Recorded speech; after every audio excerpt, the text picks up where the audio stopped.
શું ગુજરાતમાં બહારના રાજ્યના વ્યક્તિને ન્યાય મેળવવાનો અધિકાર નથી?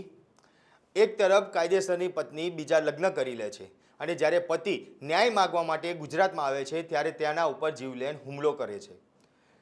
આશ્ચર્યની વાત તો એ છે કે પોલીસ આ પીડિતને મદદ કરવાને બદલે તેના ઉપર ખોટા કેસ ઠોકી દે છે. કઈ જગ્યાની ગુજરાતની આ વાત છે તે વિગતવાર ચર્ચા કરીએ, પરંતુ તે પહેલાં જો અમારી લલકાર ન્યૂઝ ચેનલને લાઇક, શેર અને ફોલો ના કરી હોય તો તે જરૂરથી કરી લેજો. આ દર્દનાક કહાની છે મહારાષ્ટ્રના પુણેના રહેવાસી સિદ્ધાર્થ જાવડેની.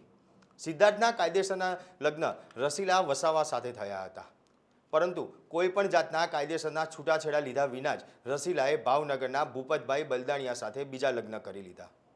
અને આ લગ્ન થયાની જ્યારે સિદ્ધાર્થને ખબર પડી ત્યારે સિદ્ધાર્થનું કહેવું છે કે આ સ્પષ્ટપણે દેખાય છે કે તેની સાથે લગ્નના નામે છેતરપિંડી કરવામાં આવી છે.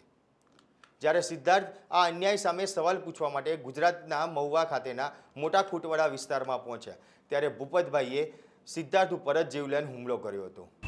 बोर्डी गांव का सरपंच उसने दबाव डाला, इसकी वजह से पुलिस वाले ने उनके तरफ ये किया उधर का, इसकी वजह से मेरे पे कंप्लेंट की बीजू भाई बलदानिया की वजह से.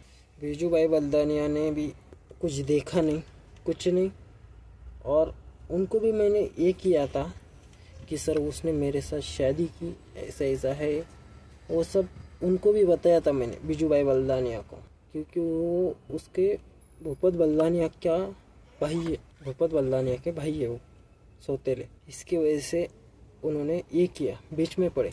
बीच में पड़ने के बाद और मुझे जेल में डालने के बाद, जेल में डाला, बाद में मुझे कोर्ट में हाज़िर किया. मैंने जामीनदार दे के फिर से पुणे में आया हूँ. पुणे में आया, फिर पुणे में आके मैं 10-12 दिन इधर ही रहा.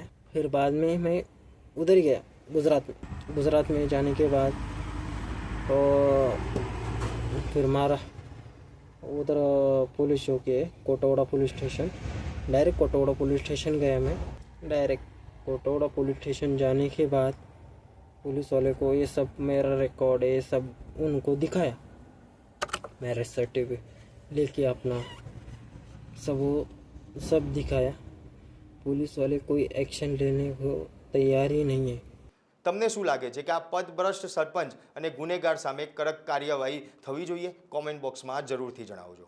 આપના પોતાના પ્લેટફોર્મ લલકારને લાઈક કરો, ફોલો કરો, સબસ્ક્રાઇબ કરો અને શેર કરો.